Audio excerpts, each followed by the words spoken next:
Hello everyone, I hope आप सभी स्वस्थ होंगे, तंदुरुस्त होंगे, मस्त होंगे। आप सभी का स्वागत है चिरंजीवी क्लासेस पर। मैं आप सभी के लिए एक बहुत ही शानदार सीरीज लेके आया हूँ। सीरीज में क्या करेंगे अपन, जो बच्चे सीपीओ टारगेट कर रहे हैं 2024, जिसका एग्जाम मई में होने वाला है, 6 मई 9 मई जो डेट आई हुई है, उसमें जो एग्जाम होने वाला है उसको जो टारगेट कर रहे हैं वो लोग अभी क्या करेंगे, मॉक देंगे। मॉक की जो प्रोमिनेंट साइट है वो कौन सी, टेक्स्ट बुक। अब टेक्स्ट बुक की जो मॉक आप दे रहे हो उसमें कुछ सवाल ऐसे होंगे रीजनिंग के और मैथ्स के जो थोड़ा टफ लगेंगे, यानी जो 50% बच्चे जो नहीं कर पा रहे उसको, जिसको अटक रहे हैं, कैसे अप्रोच होनी चाहिए, टाइम ज़्यादा लग रहा है उसके अंदर, वो सवाल मैं लेके आया हूँ। तो ये आज जो पहला सेशन है हमारा, ये है 2023 के जो प्रीवियस क्वेश्चन थे, पहला पेपर था उसका है, ठीक है ना। तो आपने अगर मॉक दिया है उसमें जो टफ क्वेश्चन थे आपको लगे होंगे मैथ्स के, उनमें से कोई ना कोई क्वेश्चन भिड़ जाएगा इसमें से, ठीक है। ये वो सभी क्वेश्चन है जिनको बच्चों को अटेम्प्ट करने में टाइम लगा या उन्होंने गलत किया, ठीक है। अपन सॉल्व करेंगे। पहले अपन करेंगे थोड़े इजी सवाल जिसमें बच्चों को टाइम लग गया, मतलब टाइम लगना नहीं चाहिए था उसके अंदर, बहुत इजी सवाल थे वो, थोड़ा दिमाग लगाते तो चुटकी में हो जाते, बट उन्होंने बच्चों में टाइम लगाया तो उन्होंने सॉल्व करना स्टार्ट किया उसको और गलत हुआ उनसे। फिर मैं आपको लेके चलूंगा वो टफ सवाल जो रियली में टफ थे, बट एग्जाम अप्रोच क्या होनी चाहिए उसको सॉल्व करने की, जिससे आप कम टाइम में उसको सॉल्व कर ले, ताकि भविष्य में जब आप एग्जाम दोगे, मेन एग्जाम दोगे, रियल एग्जाम दोगे, उसमें आपको प्रॉब्लम ना आए। 25 क्वेश्चन में से कुछ 2-4 सवाल ऐसे आते हैं जो थोड़े कैलकुलेटिव होते हैं, थोड़े टफ होते हैं। आप उनके लिए टाइम बचाओ, बाकी अदर क्वेश्चंस को जल्दी करते ही, अगर आप उनको जल्दी करोगे, कुछ सेकंड्स में कर लोगे, तो उन 4 क्वेश्चंस के लिए आपको टाइम मिलेगा और उनको भी अटेम्प्ट कर पाओगे, जिससे आप फुल आउट ऑफ फुल का टारगेट कर सकते हो, ठीक है। चलिए शुरू करते हैं। पहले हम करेंगे इजी क्वेश्चंस, उसके बाद हम करेंगे थोड़े टफ क्वेश्चन, ठीक है। तो ये रीजनिंग का सवाल था, सिटिंग अरेंजमेंट का। इसको बच्चों ने बहुत टाइम लिया करने में, बट ये बहुत ईजी सवाल है। एक बार ट्राई करिए कैसे होगा ये, फिर मैं बताऊंगा आपको कैसे करना है, ठीक है। पॉज कर लीजिए, एक बार सॉल्व को ट्राई करो इस सवाल को, ठीक है, कैसे होगा। अब देखो, 7 people A B C D E F G are sitting in a straight row facing north, not necessarily in the same order, ठीक है। अब 7 लोग हैं ए से लेकर जी तक, जो एक रो के अंदर बैठे हैं, नॉर्थ फेस कर रहे हैं। मैं मानता हूं नॉर्थ ऊपर की तरफ है, ठीक है। अब देखो ध्यान से पढ़ो, only 1 person sits to the left of D. अगर डायरेक्शन मेरी ये है और डी को मैं ये बनाऊं, तो अगर सिर्फ एक ही पर्सन इधर बैठा है लेफ्ट में डी के, तो मैं उसको एक ब्लैक देता हूं यहां पर, ठीक है। तो ये एक एंड हो जाएगा, लेफ्ट एंड हो जाएगा, बाकी सब इस तरफ आएंगे, ठीक है। तो बाकी के 5 जो मैं राइट में करता हूं डी के, 1 2 3 4 5, दिख रहा है, 2 ये 5 ये, टोटल 7 हो गए। डी के लेफ्ट में 1 है, बाकी के 5 राइट में आएंगे। आई बात समझ में, ये एक एंड हो गया इसका, ठीक है। तो ऐसी सिटिंग बनेगी। आगे बढ़ते हैं। अब देखो हमने पहले डी को सेट किया, तो डी से रिलेटेड जो लाइन आ रही है उनको पढ़ो। A is an immediate neighbour of D. अब डी जो है इसके लेफ्ट आ सकता है या राइट आ सकता है, ठीक है। तो करो क्या, आप इस डैश के ऊपर एक पॉसिबिलिटी लिखो, इस डैश के नीचे लिखो एक और पॉसिबिलिटी। क्या बोल रहा हूं मैं, डी के लेफ्ट, सपोज डी के लेफ्ट में ए आया, तो मैंने यहां पर ये ए कर दिया, ठीक है। और एक और पॉसिबिलिटी मैंने मानी कि डी के राइट में ए हो, ठीक है, उसको अलग कलर से कर दिया। अब देखो, only 2 people sit between F and D. अब एफ और डी के बीच में 2 बंदे बैठते हैं। अब लेफ्ट में आ नहीं सकते, वो राइट में ही आएंगे, तो जो सीधे सीधा दिख रहा है अपन को फिट होगा। 2 person बैठते हैं एफ और डी के बीच में, तो एफ यहां आएगा, ठीक है। ये डी फिक्स है, एफ फिक्स है, ए का हमें पता नहीं क्या होने वाला है। Only 3 people sit between C and G. C और जी कभी तक आया, कहीं भी नहीं आया, इसको स्किप करो। B is not an immediate neighbour of G. B जो है जी का इमीडिएट नेबर नहीं है, इसको भी स्किप करो। आगे बढ़ो। Only 2 people sit between E and A. अब देखो ई है और ए है, ए हमने बना रखा है, इसको सेट करते हैं एक बार, ध्यान से देखो। Only 2 people sit between E and A. 2 people बैठेंगे बस, ठीक है। अगर ए यहां है तो क्या होगा, ई कहां पे आएगा, 2 बंदे आ गए, डी और डैश आ गया, तो यहां पर आएगा ई, एक पॉसिबिलिटी के अंदर। दूसरी पॉसिबिलिटी जो है वो क्या बोल रही है, ए और ई में 2 बंदे बीच होंगे, ठीक है। अगर मैं 2 बंदे रखूंगा तो ई लेफ्ट में कैसे आएगा, वो तो खत्म हो जाएगा ना, तो राइट में ही आएगा। तो ये छोड़ा मैंने, यह छोड़ा मैंने, तो ई यहां पे आएगा। आई बात समझ में। अब देखो क्या बोल रहा है, only 3 people sit between C and G, B is not a immediate number of G, ठीक है। अब सी और जी में बीच में कितने, 3 people है। अब देखो ऊपर वाली जो पॉसिबिलिटी उसको चेक करते हैं। अगर मैं सी यहां रखूं, सी यहां रखूं, ठीक है, तो तो जी कहाँ है के बीच में कितने बंदे होंगे, 3 बंदे होंगे ना, 1 2 3, तो जी यहां हमारा आ सकता है, ठीक है। फिर बी कहाँ आएगा, बी यहां आएगा आप बोलोगे, बट ये क्या बोल रहा है, B is not an immediate neighbour of G, B यहां नहीं आ सकता। तो इसका मतलब क्या हुआ, ये कंडीशन रॉन्ग हुई। अपन करेंगे क्या, अब अपन करेंगे क्या, अपन करेंगे जी यहां करेंगे, पॉसिबिलिटी बीच में आ रहे हैं, जी इधर हो सकता है, जी इधर भी हो सकता है ना, सारी पॉसिबिलिटी चेक करनी पड़ेगी आपको। जी यहाँ है, 2 बंदे बीच में होंगे, सॉरी 3 होंगे, ई एफ डैश, और यहाँ पे क्या आएगा अपना, हाँ सी आएगा, ठीक है। अब क्या बोल रहा है ये, 2 पीपल, सॉरी 2 पीपल नहीं, हाँ B is not an immediate neighbour of G, B यहां लगा दिया। आवाज समझ, आगे बात समझ में। अब देखो मेरी ऊपर वाली कंडीशन में सारी जितनी भी लाइंस थी, जो भी बोर्ड है वो फिट हो गया, तो आंसर यही होगा, क्योंकि पॉसिबिलिटी एक ही बनने वाली थी ना। अगर मेरे सारी कंडीशन फिट हो रही हैं तो नीचे में चेक क्यों करूं, ठीक है। तो इसको हम मिटा देंगे नीचे वाली पॉसिबिलिटी को। तो सेटिंग अरेंजमेंट कैसे होगी हमारी, A D G E F B C, तो ये क्या बोल रहा है, who sits at the extreme right end of the row, extreme right में, तो क्या है हमारा सी है, ऑप्शन नंबर सी, यानी सी हमारा आंसर होगा। अगला सवाल चलते हैं। अब देखो ये थोड़ा सा डिफिकल्ट सवाल है, इसको बाद में करेंगे। ये देखो अब 19 6 37 21 8 45 72 14 डैश लिखा हुआ है, हमें निकालना है इसका आंसर, ठीक है। अब ध्यान से देखो कैसे होगा ये, 19, ठीक है, डबल करूंगा कितना आएगा, 38 आएगा, -1 हो रहा है, हिसाब किताब नहीं बैठ रहा, ठीक है। हो क्या रहा है इसके अंदर, ये बोल रहा है, अच्छा था 13 वाला, इसमें ऑपरेशन नहीं लगेगा। 6 3 18 करूंगा मैं, ठीक है, +1 हो रहा है, तो भी हिसाब किताब नहीं बैठ रहा। अब देखो मैंने फर्स्ट और थर्ड को ऐड किया, कितना आएगा इसमें, 19 + 37 कितना आएगा, आप बोलोगे 56 आएगा, ठीक है। तो ये भी नहीं बैठ रहा, 66 आया, ये भी नहीं बैठ रहा, और 72 प्लस, हाँ अब देखो आया। मुझे लगा था यार इजी सवाल था, भाई थोड़ा सा टिपिकल सवाल निकला। करना क्या है, 19 + 6, सॉरी 37 में से 19 माइनस करो, कितना आएगा, आप बोलोगे 37 में से 19 माइनस करूंगा तो भैया आएगा मेरा 20 माइनस किया 18 आएगा, ठीक है। मैं डिवाइड करूँ 3 से, उसको कितना आया, 6 आया, 6 हमको मिल गया। किया क्या मैंने, 37 - 19 किया, डिवाइड बाय 3 कर दिया, 6 आ गया, ठीक है। 45 में से मैं 21 माइनस करूँ, कितना आएगा, आप बोलोगे 24 आएगा। 45 - 21 कितना आएगा, 24 आएगा, डिवाइड बाय 3 कर दूं कितना आएगा, 8 आएगा। तो लॉजिक क्या लग रहा है इसके अंदर कि थर्ड टर्म को और फर्स्ट टर्म को डिफरेंस निकालो और 3 से डिवाइड कर दो तो मिडिल टर्म आ जाएगा, ठीक है। अगर डिवाइड करने पे मिडिल टर्म आ रहा है तो मल्टीप्लाई करने पे जो डिफरेंस है वो आ जाएगा। तो 14 × 3 करूं कितना आएगा, आप बोलोगे 42 आएगा। यानी 72 और जो थर्ड टर्म होगा क्वेश्चन मार्क की जगह पे जो आएगा उनका डिफरेंस 42 होना चाहिए। और आप ध्यान से देखो हर बार थर्ड टर्म जो बड़ा आ रहा है, तो मैं 72 + 42 करूं कितना आएगा, आप बोलोगे 114 आएगा। तो हमारा आंसर क्या होगा, 114। आई बात समझ में। अगला सवाल करते हैं। ये तो बहुत ही आसान सवाल है।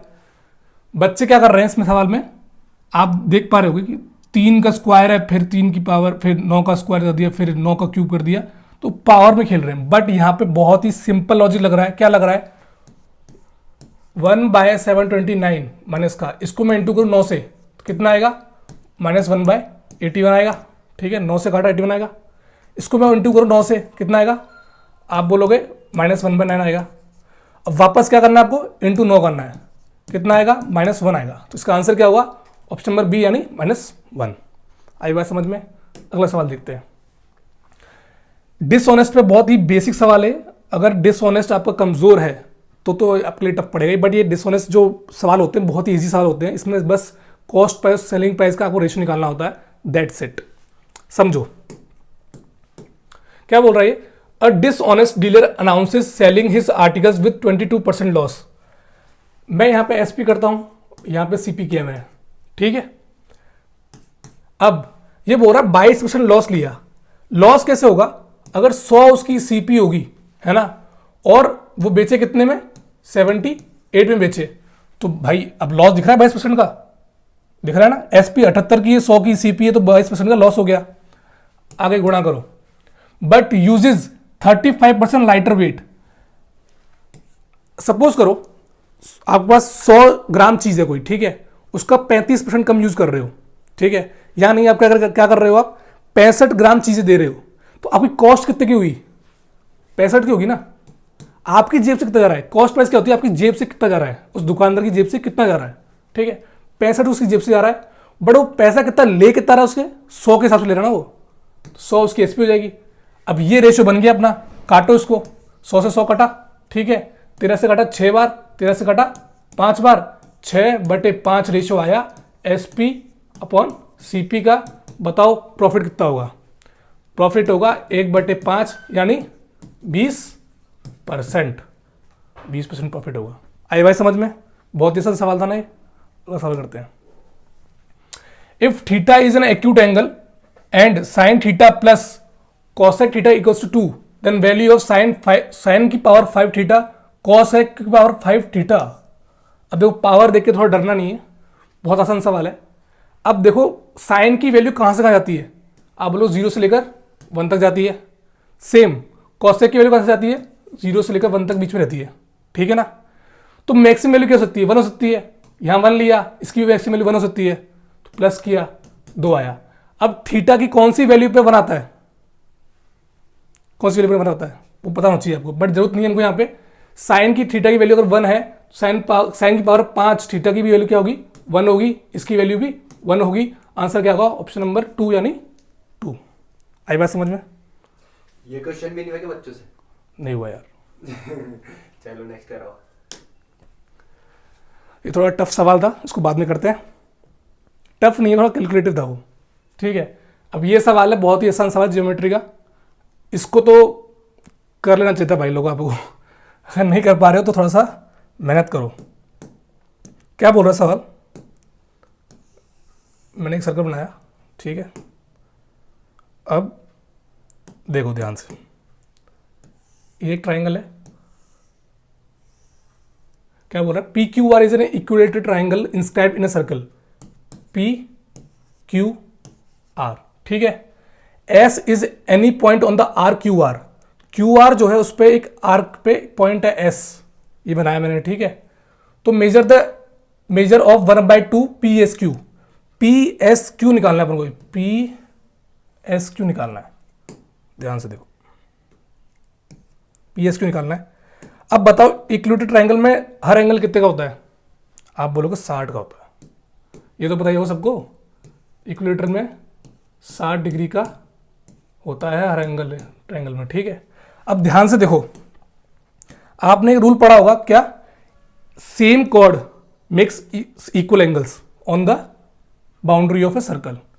अब पी क्यू जो कॉर्ड है मेरी, ठीक है, इसको रंग चेंज करता हूं एक बार मैं, पी क्यू जो कॉर्ड है मेरी, एक तो एंगल बना रही है वाला, एक सेकंड,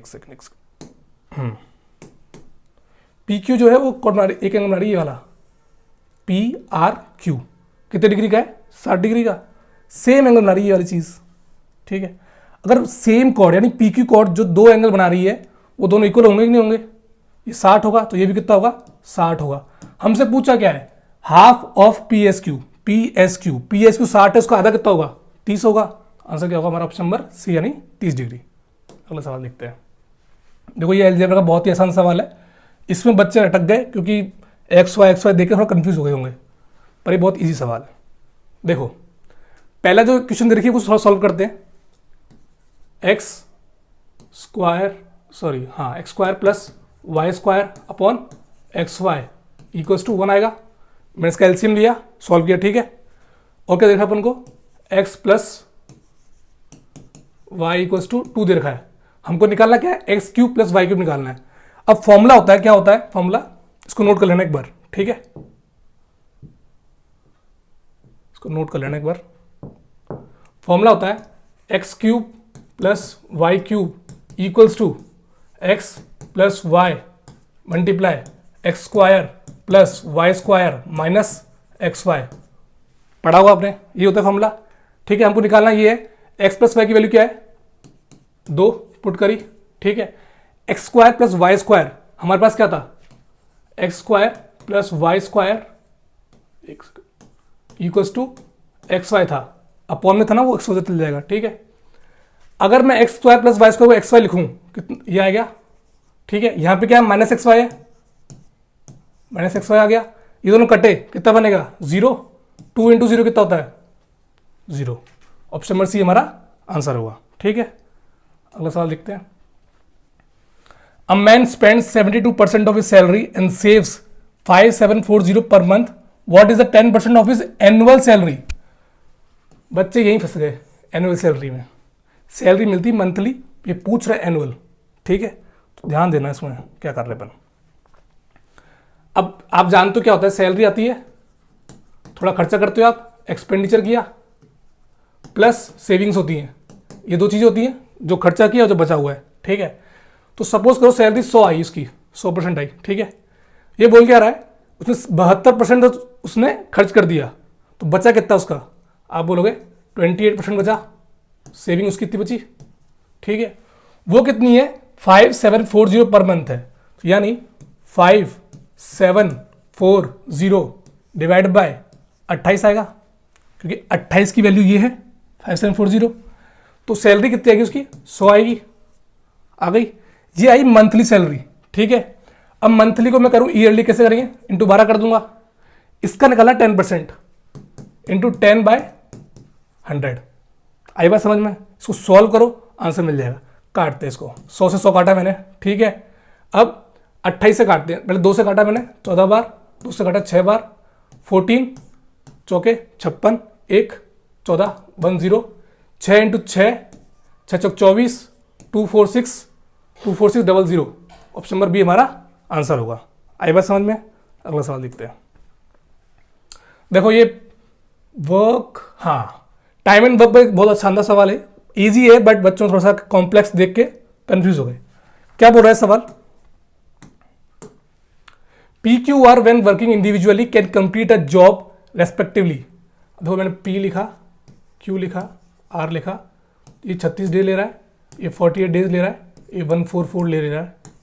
तो टोटल वर्क का एलसीएम निकालते हैं अपन, क्या निकालेंगे इसका एलसीएम 144, ठीक है। ये कटेगा कितनी बार 4 बार, 48 से कितनी बार कटेगा 3 बार, 144 से 144 कटेगा 1 बार, ठीक है। इनकी एफिशिएंसी क्या आई, P की आई 4, Q की आई 3, R की आई 1। ये बात समझ में आई, ठीक है। क्या बोल रहा है, P leaves the job 12 days before completion, Q leaves the job 8 days before completion. अब देखो बहुत एक कॉन्सेप्ट समझाने वाला हूं आपको मैं, जिसमें क्या करते हैं आप एक्स्ट्रा काम कराते हो, क्या करते हो, छोड़ के ना उनको एक्स्ट्रा काम कराते हो। P लीव कर रहा है 12 दिन से पहले, ठीक है। यानी अगर मैं उसको 12 दिन एक्स्ट्रा काम करा दूं, ठीक है, तो हर दिन काम करेगा वो, ठीक है। तो P अगर 12 दिन एक्स्ट्रा काम करेगा तो कितना काम करेगा वो, आप बोलोगे 4 इंटू 12 यानी 48 काम करेगा एक्स्ट्रा, ठीक है। उसी प्रकार Q को अगर मैं 8 दिन एक्स्ट्रा काम करा दूं तो वो सभी दिन काम करेगा, ठीक है। तो 8 दिन का एक्स्ट्रा काम कितना होगा Q का, आप बोलोगे 3 इंटू 8, ठीक है। ये कितना होगा 24, ठीक है। इसको ऐड करो कितना आएगा, आप बोलोगे 72 आया, ठीक है। अब इतना एक्स्ट्रा काम इन्होंने कर दिया, इतने दिन रुक के, ठीक है। तो मैं इसको ऐड करता हूं, कितना आएगा 144 प्लस 72 कितना आया 216। इतना काम हो गया, ये आई बात समझ में, इतना काम हो गया। अब इतने काम को तीनों मिलकर कर रहे हो ना, ठीक है। तो ये पूछ कर determine the total number of days taken to complete the job. मैं अगर इसको डिवाइड कर दूं इन सब की एफिशिएंसी से, 4 प्लस 3 कितना होता है 7 प्लस 1 8, ठीक है। काटो कितना आएगा 8 एकम 8 दूनी 16, ठीक है। फिर आएगा 5 6 7 यानी 27 हमारा आंसर होगा। माफ कीजिएगा बहुत ही इंपॉर्टेंट कॉल आया था मेरा, तो वापस कंटिन्यू करते हैं, ठीक है। ये हो गया अपना सवाल, ये थोड़ा डिफिकल्ट है, सो बाद में करेंगे। ये करते हैं, बहुत ही इजी सवाल है। किसका सवाल है, ज्योमेट्री का, सर्कल्स का, ठीक है। कॉन्सेप्ट क्लियर है इसके अंदर। क्या बोल रहा है सवाल, 2 circles of radius 13 and 15 intersect each other at a point A and B। मैंने 2 सर्कल बनाए, ठीक है। अब ये A और B पे इंटरसेक्ट कर रहे हैं, ठीक है। ये इनकी कॉमन कॉर्ड आ गई, बन जा भाई। ये दोनों सेंटर इसके, और ये इन दोनों को टच कर रही है लाइन, ठीक है। क्या बोल रहा है, कॉमन कोड 12 की है। अब दो सेंटर्स को टच डिस्टेंस जो लाइन निकालती है, टच करती है, वो कॉमन कोड को हाफ में बांटती है, ठीक है। तो यानी जी 6 होगा, ठीक है। अब इसका रेडियस मैंने 13 माना, इसका रेडियस मैंने 15 माना। हमको निकालना है यहाँ से यहाँ तक की लेंथ निकालनी है। इसको मैं पी और क्यू लेता हूँ, पी और क्यू ले लिया मैंने, ठीक है। पी क्यू की लेंथ निकालनी है। आप जानते हो ये 90 डिग्री पे होगा, तो लगाओ पाइथागोरस थ्योरम। पी से लेकर यहाँ तक की वैल्यू क्या होगी, इसको मानो ओ मान लिया मैंने, ठीक है। पी से ओ की लेंथ क्या होगी, आप बोलोगे 13 का स्क्वायर यानी 169 माइनस 6 का स्क्वायर 36, कितना होगा 133 होगा। इसका रूट ले लेंगे अपन, ठीक है। उसी प्रकार इसको करते हैं 15 स्क्वायर 225 माइनस 6 का स्क्वायर 36, कितना आएगा 189 आएगा, ठीक है। इसका रूट ले लिया अपन ने। तो ओ क्यू कितना आया, रूट ओवर 189, और हमारा पी ओ कितना आया, रूट ओवर 133। आंसर क्या होगा, root over 133 plus root over 189। ये हमारा आंसर होगा ऑप्शन नंबर डी। अगर सवाल करते हैं, ये टाइम स्पीड का है, एवरेज स्पीड का, स्पीड बोल सकते हो, एवरेज बोल लो, बात सही पड़ती है, ठीक है। A man runs for 40 kilometre, ठीक है, 40 किलोमीटर चलता है। The time taken by him in the first 10 kilometre is twice the time taken by him in the second 10 kilometre. मुझे दिख रहा है सवाल भी 10-10 के टुकड़ों में बांट रहा है, ठीक है। तो मैं इसको 4 पार्ट में बांटता हूँ, ठीक। ये 10 किलोमीटर है, ये 10 किलोमीटर है, ये 10 किलोमीटर है, ये 10 किलोमीटर, ठीक है। ये बोल रहा है पहले वाले टाइम 10 किलोमीटर की टाइम लग रहा है, वो दूसरे वाले से ट्वाइस लग रहा है। अगर इसको मैं टी मानूं तो यहाँ 2t लग रहा है, ठीक है। उसी प्रकार the time taken by the third 10 kilometre is half the time taken by fourth. तो सपोज करो यहाँ पर 2t लग रहा था, तो यहाँ पर t लग रहा होगा, इसको अलग मानते भी, t1 t2 मान लो, ठीक है। The time taken in the fourth 10 kilometre is equal to the time taken in the first 10 kilometre. अब देखो रिलेशन बन गया ना, बन गया। यहाँ पर फोर्थ वाले जितना टाइम लग रहा है वो फर्स्ट में लग रहा है, तो ये t2 नहीं होगा, t ही होगा। आई बात समझ में। तो पहले वाले लग रहा है 2t लग रहा है, इसमें t लग रहा है, इसमें भी t लग रहा है, इसमें 2t लग रहा है, ठीक है। ये टाइम लग रहा है, ये डिस्टेंस है पूरा। क्या बोल रहा है, if his speed in the first 10 kilometre is 40। अब क्या बोल रहा है, पहले वाले जो 10 किलोमीटर उसमें 40 स्पीड है, इसकी स्पीड कैसे निकलती है, डिस्टेंस अपॉन टाइम, ठीक है। तो यानी 40 के आसपास है, 40 के आसपास क्या 40 ही है, ठीक है। तो t निकल जाएगा, t कितना निकलेगा इसका 10/40 किया इक्वल्स 2t आया, तो यानी t इज इक्वल्स टू 1/4 या 1/4 1/8 आ गया। अब बोल रहा what is the average speed of 40 kilometre. इस पूरे जर्नी के अंदर इसकी एवरेज स्पीड कितनी होगी। एवरेज स्पीड क्या होती है, total time taken divide by total distance, ठीक है। टोटल डिस्टेंस कितना अपना 40 किलोमीटर है, सही है। अब टाइम कैसे निकालेंगे, 2t plus t 3t plus t 4t plus 2t कितना का 60 आ गया। यानी इसको नोट कर लेना, 6t हमारा टोटल टाइम है, ठीक है। 6t यानी 6 इंटू टी की वैल्यू कितनी थी 1/8 थी, 1/8 6/8 हमारा टोटल टाइम आ गया, ठीक है। तो हमारी एवरेज स्पीड कितनी होगी बताओ, बहुत आसान सवाल है। 40 डिवाइड बाय 6/8, काटो इसको, 40/6 इंटू 8, ठीक है। 2 से काटा 20 बार अपॉन 3 आया, 20 अट्ठे आप बोलोगे 160/3। अब 160/3 किसका आंसर है, दिख रहा है ना, ऑप्शन नंबर सी दिख रहा है, यही हमारा आंसर है। आई बात समझ में। जितने भी इजी सवाल थे हमने सारे कर लिए, उनकी शॉर्ट ट्रिक थी वो भी देख लिए अपन ने। अब जो डिफिकल्ट सवाल थे जिसमें कैलकुलेशन लग रही थी, थोड़ा अटक रहे थे बच्चे, वो करते हैं, ठीक है। जो जनरली थोड़ा सा टिपिकल सवाल है, ठीक है। हम स्टार्ट करें रीजनिंग से। क्या बोल रहा है सवाल, flora is written as WQOLC। अब देखो मैंने लिखा फ्लोरा WQOLC। अब देखो ध्यान से देखो, अगर मैं ABCD लिखूं, A से लिखा M तक, फिर N से लिखा Z तक, ऐसा आप नोट करते हो, ठीक है। और चेक करते हो अपोजिट क्या आता है, जानते हो आप F से W कैसे रिलेशन होगा। अगर F का मैं अपोजिट निकालूं, उसमें +2 कर दूं, अपोजिट तो होना ही होना है, ठीक है, ध्यान रखना। तो +2 कर दी साथ में मैंने, तो W मिल जाएगा, ठीक है। उसी प्रकार L का अपोजिट निकालूं मैं, ठीक है, और +2 कर दूं, तो आ जाएगा क्यू। ठीक है, उसी प्रकार ओ से जाएंगे अपन, ओ से ऑपोजिट कितना होगा, एल होगा, +3 कर दूं, ठीक है, क्या आएगा, ओ आएगा वापस से। इसी प्रकार आर से एल करेंगे, अपोजिट करेंगे, आर का अपोजिट क्या होता है, आई होता है, आई +3 करूंगा कितना आएगा, एल आएगा। उसी प्रकार ए का अपोजिट जेड होता है, जेड +3 करूंगा कितना आएगा, सी आएगा। ये लॉजिक लगेगा गोई के अंदर।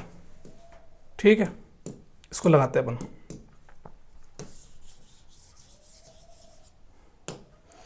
सारा चेक नहीं करना है, स्टार्टिंग के 2-3 चेक कर लो, उसे पता चल जाएगा आंसर क्या होने वाला है आपका। ठीक है, ये गोइंग है, जी का अपोजिट टी होता है, +2 करूंगा तो वी आएगा।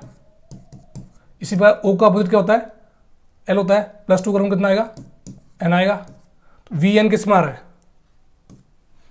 ऑप्शन नंबर ए में आ रहा है, ऑप्शन ए नंबर हमारा आंसर होगा। ठीक है, अगला सवाल करते हैं। ये एक और सवाल है, इसके ऊपर है ये, selling price, loss and profit के ऊपर। ठीक है, बहुत ही राउंड ऑफ करने बोल रहा है, मतलब कैलकुलेटिव सवाल होगा, मेरे साथ रहना, देखते हैं कैसे करते हैं। ठीक है, ध्यान से देखो। The first shirt is sold at A twice the selling price of the second shirt.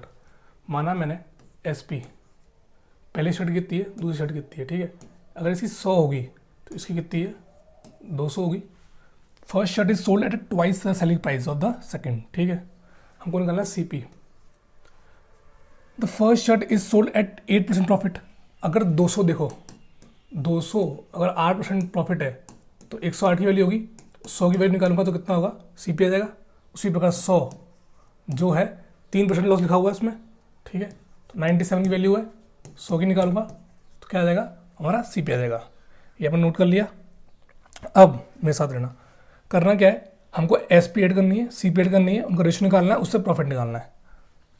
ठीक है, ध्यान से देखो, ये हमारा CP है, ये हमारा SP। ठीक है, CP कितना है हमारा, मैंने 100 और 100 कॉमन निकाला। ठीक है, तो 100 × 100 कॉमन है, 2 1/108 प्लस 1/97, ये आया। रेशियो 200 + 100 कितना होगा, 300 हमारा SP हो जाएगा। 00 काट दिया मैंने, अब क्या बैठेगा, 100 है ये, 97 × 2 कितना होगा, 194 प्लस 108, 302, 302 बटे में 108 × 97, रेशियो यहाँ 3 आएगा, तो 100 से 100 काट दिया मैंने। ठीक है, अब हो गया हमारा, ये आया CP कितना आया, 00, रेशियो इसको इससे गुणा करेंगे 3 × अब देखो 108 × 97 करना है, तो कैसे करूँगा मैं, 97 को 100 से करूँगा, 97 100 प्लस 8 × 97 करूँगा कितना आएगा, 56 आ गया, 5 72 5 77, ये आया। अब देखो 302 00 रेशियो 3 × इनको ऐड करो कितना आएगा, आप लोग 10476 आएगा। ठीक है, 10,476। ठीक है, अब देखो 302 00 रेशियो उसको गुणा करो कितना आएगा, 8 आया, 21 का 1 आ गया, 2 आया, 12 2 14 हासिल की 1 3, तो CP हमारा आ रहा है 302 00, SP कितना आ रहा है 31418। तो प्रॉफिट कैसे निकालेंगे, इसका डिफरेंस निकालो कितना आएगा, आप लोग 1 यहाँ पे 8 आया, ये 1 आया, ये 4 आया, सॉरी 2 आया, 2 1 2 1 8 आया। ठीक है, 1 2 1 8 आएगा ना, और 3 से गुणा किया, 21 2 12 2 14 हासिल की 1 3, हाँ 200 गए, 218 आ गया। ठीक है, 160, ठीक है, यही आया। हमारी CP कितनी है, 302 रेशियो, ये हमारा 100 है, ये काटा, प्रॉफिट परसेंटेज निकल रही है, 3 को काटूंगा 4 बार, 4 डिवाइड करने पे क्या आएगा, एक डेसिमल आएगा। ठीक है, फिर एक 0 आएगा, फिर कट रहा है 6 के आसपास। ठीक है, तो ये अप्रॉक्स किसके आसपास है, आप बोलोगे ऑप्शन नंबर B यानी 4.07%। अगला सवाल चेक करते हैं। ये हमने कर लिया, ये हमने कर लिया, ये भी कर लिया अपन ने, हाँ ये भी कर लिया, ये भी कर लिया अपन ने। ये वाला सवाल देखो क्या बोल रहा है सवाल, कि cos theta minus sine theta equals to √2 sine theta. अब इसको मैं इधर ले जाऊँ, ठीक है, कॉस थीटा है अपना equals to sine theta common निकालूंगा, ठीक है, यहाँ क्या आएगा √2 + 1 आएगा, ठीक है। अब यहाँ देखो कॉस थीटा और साइन थीटा है, करना क्या है, कॉस थीटा जब लगाना है अपन को, फिर साइन थीटा कितना आएगा, कॉस थीटा अपॉन √2 + 1 आया, ये हमारा इक्वेशन 1 है, ठीक है। अब ये वैल्यू इसमें पुट करनी है, cos theta plus sine theta में, ठीक है, पुट करी अपन ने, cos theta plus sine theta की वैल्यू कितनी है, cos theta upon √2 + 1, cos theta common निकाला, ठीक है, 1 + 1 अपॉन √2 + 1, ठीक है, ये किया, ये √2 + 1 + 1 तो कितना आया √2 + 2, ठीक है, इंटू कॉस थीटा, ठीक है, क्या आएगा आगे, कॉस थीटा √2 + 2, ठीक है, अगर मैं √2 कॉमन निकाल लूँ कितना आएगा, √2 कॉमन निकाला तो आएगा 1 + √2 आएगा, अपॉन में 1 + √2 है ही, इससे ये काटा, बचा क्या हमारा बचा cos theta into √2, option number B हमारा आंसर है। आई बात समझ में? अगला सवाल देखते हैं, ये हमने कर लिया, ये हमने कर लिया, ये रह गया है, ठीक है, ध्यान से देखो क्या बोल रहा है सवाल, फाइंड द वैल्यू, एक सेकंड ना फोन आ रहा है, एक बार चेक कर लूँ मैं।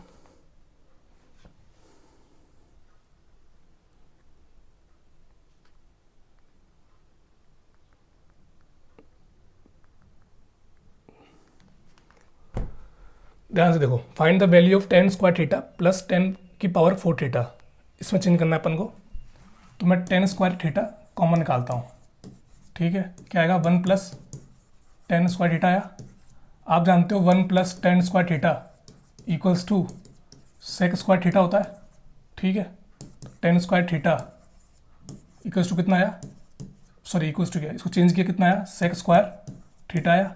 अब tan स्क्वायर थीटा कैसे लिख सकते हो आप, सेक स्क्वायर थीटा -1 लिख सकते हो आप, इसको लिखा मैंने,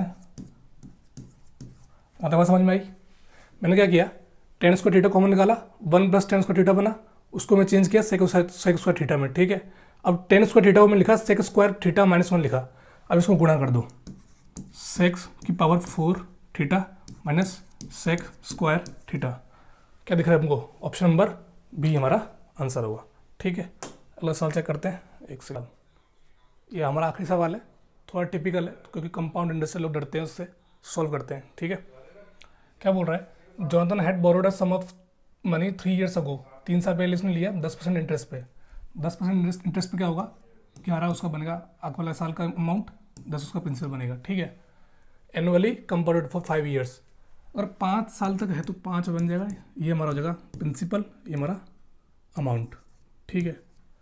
बोरा with the amount to be paid at the end of the period being ₹161051, क्या बोल रहा है 161051 जो वैल्यू है किसकी है, 11⁵ की वैल्यू है, ठीक है। अब हम निकालेंगे प्रिंसिपल, स्टार्टिंग में कितना था, ये हमारा प्रिंसिपल आ जाएगा, 11⁵ की वैल्यू ये है, 10⁵ निकालेंगे तो प्रिंसिपल आ जाएगा हमारा, ठीक है। अब बोल रहा है कि उसने कोई पेमेंट रीपेमेंट करने पर ना पेनल्टी कुछ नहीं लगी, तो 3 साल में देने पे वो कितना पेमेंट करेगा, ठीक है। अब देखो ये हमारा प्रिंसिपल है, ठीक है, अब जो प्रिंसिपल आएगा 3 साल में क्या होता है, 11⁵ बटे 10⁵ होगा, सही है, तो 10⁵ क्या होगा, हमारा प्रिंसिपल होगा, यानी ये जो वैल्यू आएगी वो हमारी 10⁵ की वैल्यू होगी, ठीक है। हमको निकालनी क्या है, 11⁵ की वैल्यू निकालनी है, ठीक है। अब काटो, ये काटा 2 बार आ गया, ये काटा 2 बार आ गया, यानी 161051 डिवाइड बाई 11 × 11 × 100 जो हमारा होगा वो हमारा अमाउंट होगा, ठीक है, इसको पेमेंट करना है।